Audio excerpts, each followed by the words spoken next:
Hello बच्चों, let's read the question.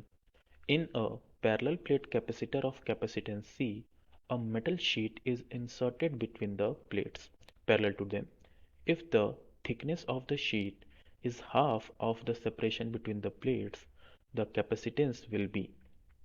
Question में कह रहा है कि एक पैरेलल प्लेट कैपेसिटर जिसकी इनिशियल कैपेसिटेंस C थी, उसमें हमने एक मेटल शीट को इंसर्ट किया है और मेटल शीट की जो थिकनेस है वो प्लेट्स के बीच की जो सेपरेशन है उसके 1/2 है, मतलब D/2 है. तो इसको इंसर्ट करने के बाद न्यू कैपेसिटेंस कितनी होगी.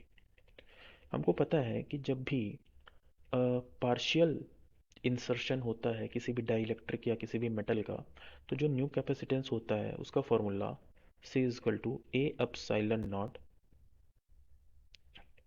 Upon d minus t plus t by K equal होता है, जहाँ पे डी प्लेट्स के बीच की सेपरेशन है, थिकनेस जो है वो मेटल शीट, टी जो है मेटल शीट की थिकनेस है, और जो के है वो डाइलेक्ट्रिक कांस्टेंट है. तो मेटल के केस में जो डाइलेक्ट्रिक कांस्टेंट होता है कंडक्टर्स के लिए वो इनफाइनाइट होता है. तो वैल्यूज को पुट करेंगे.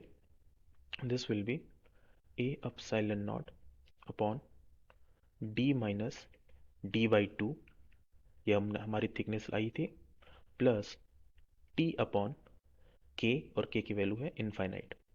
दिस विल बी सी की जो वैल्यू थी वो थी A epsilon not upon d. So this will be 2 into A epsilon not upon d. यहाँ से अगर इसकी वैल्यू को सब्स्टिट्यूट करें तो this will be 2c. So the correct option will be 2c. I hope you understood it well. All the best.